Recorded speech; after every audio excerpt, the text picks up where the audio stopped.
everything that both teams went through? Yeah, I mean, there's been a lot of turnover for our team, and that's well noted, much talked about, but also, with the Celtics and just losing Hayward early on in the season, and obviously Kyrie for the playoffs, they've been extremely resilient. I mean, obviously they're well coached with Brad Stevens, but they have a lot of guys that can do a number of things, and guys that have really, really stepped up. And it's not just one player. It seems like, whether it's been a rookie, whether it's been, Rozier coming in and playing poor, Al Horford's playing out of his mind. It's been a lot of guys, and that's just three of the many. Jaylen Brown too. It's been a lot of guys that have played at a high level. So, in some ways it could be looked at as a surprise, but I just think both teams stepped up to their level of play, and both teams have done that. Kevin, along those lines, and I'm sure the answer would differ depending on which team you ask, but who's had the more tumultuous year, the more things to get through? You guys with your roster turnover, or them? Well, that's just expected, I feel like. But it became expected, at least, us being the Cavs and all. But come on, Dave. No, it's tough to say. I mean, I think because of how it started with them, I mean, 2 minutes into their season, they lose an all-star in Gordon Hayward, and a guy that plays the game the right way and has played for Stevens before, goes in there and is going to be a great fit for them. So I think that was obviously tough, and them coming back and playing great from that. And even right after that, I know they lost one game and then won a bunch straight. Then losing Kyrie, their number one option for the playoffs, and then everybody really stepping up. So there's been a lot that's happened throughout the season with us and for them. So both teams have just, like I said, raised their level of play and been through it, but are here now and have to lay it all on the line. Obviously, this is hypothetical, but and outside of the X's and O's impact it could have, but how would the series differ for you guys if Kyrie was on the court? I mean, yeah, you have to. It's a lot the same and different from really the last two series we've been in, just because you have guys that dominate the ball but are so devastating with the ball and can make plays for others or score at will. And Kyrie is right up there, if not the most, guy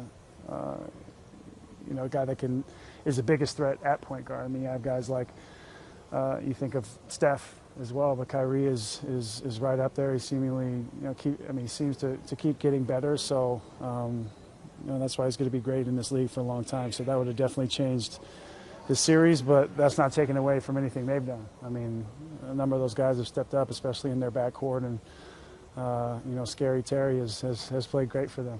It seemed like Philadelphia's inexperience might have affected them in that series against the Celtics.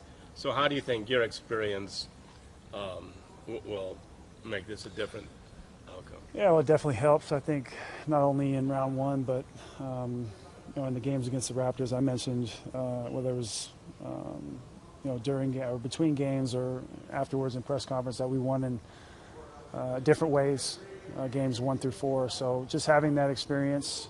Bron mentioned the 4 guys that have been here from the 2016 team. That's a lot of experience.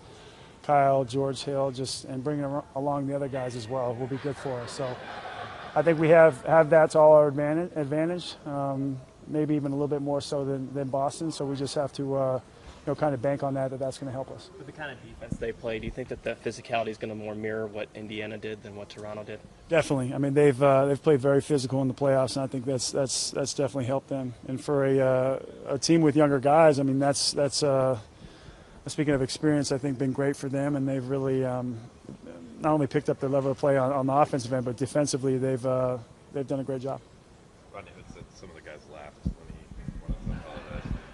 There was sentiment of, hey, we've been through so much, this right. is not a distraction. How do you receive it? Kind of pretty much the same way, because I was that guy before. So, I just, listen, not even that it's a second chance, but things like that happen in the course of a season. I mean, I've only known Rodney for a short period of time, but I know he's a great guy. I know he's here to win. Was that a great decision? Maybe not, but he came in today, said he's all in, and we believe him. That's why we were able to laugh it off, and he came in and had a great practice today. Could that make him hungrier to do better in this next series? Sure, absolutely. And if anything, I mean, we're extended family, but he has a new member to his family, or two. Yeah. Sorry, and that's even more incentive. Having twins. So, no, I think he's definitely hungry and ready to play. After 4 years of carnival rides here, why do you think it's always something with this team, with this franchise? You guys, no. I don't know. It's just probably. I don't want this to be like surface level, but probably because we have LeBron, most likely. I mean, it just seems to.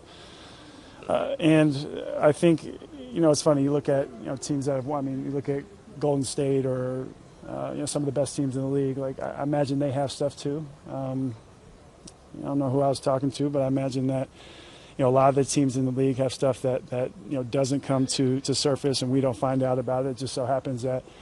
And kind of since Bron came back here, that has been the case, and it just tends to follow us, good or bad. But we've always came out the other end in a very positive way.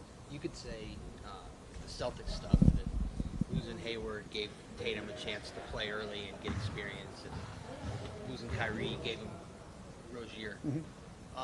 Is there anything good to come from all the nonsense that you guys go through? Like, did it make you stronger? Does it make you not crack under pressure because you have all these up and down moments, like on and off the court? Like, what is there good to glean from? I tell Jason all the time. I said the rights to my book are going to be a lot. It's going to be, pretty high. I don't know. I think there is always I don't even know if it's a cliche, but we've always said we thrive under the chaos, and that's just always been the case. It's always been something new and fresh, so I guess it's entertaining, but. I think that sense of maybe camaraderie is the wrong word, but togetherness or being familiar with one another just becomes that much more tight-knit at the end of the day. So, maybe some things are worse than others, some things are better than others, some things get blown out of proportion, but in some way when we cross the lines, we're able to go to work. Hey, Kevin, what coach or what person has been the most influential in your career? In my career, I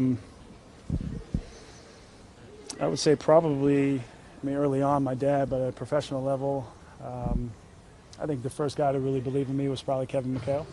And what did you learn from your dad? My father, he put the ball in my hands and taught me a lot of what to do and what not to do early on. And he played in the league, so he had a lot of the nuances and skill. And was able to shoot it from the outside at 6'9". So I learned a lot from him. Kevin, going back to the 2015 series, you guys have played historically well in Boston. What do you attribute that to? I think just Boston's a great place to play. We've had win or lose, we've had a good time playing there. That we know that the crowd's going to be into it, and it's going to be a really tough environment. So we've just been able to have success, not only because of our talent, but because we play extremely hard there. And there's been a heightened level of expectation always when you play one of the historic best teams in the league, but they've always been very good as well. You talk about the young guys, but it seems like Albert is really up his play from here at least. Just you guys have so much experience against him in the postseason, but just for what he's done with Boston, how can you limit him, I guess, and also on the offensive end take over for defense? I think just force him into tough situations. I mean, he's such an efficient player. On the offensive end, he not only looks to score and gets a lot of easy buckets in their system, but he's a guy that, especially this year, been able to step up and hit big shots, make big plays, and he's not only looking to score; he's a big time facilitator. Guards the other team's best big, or in some cases, best player, and you got to give a lot of praise to him. The guy plays extremely hard on both ends. The Cavs are ready to do whatever it takes to bring an NBA championship back to the land. We've been here before, and we know what it takes. It takes grit. It takes drive. It takes hustle. It takes team. It takes 20,562. Be a part of the Eastern Conference Finals. Get your tickets at Cavs.com/tickets.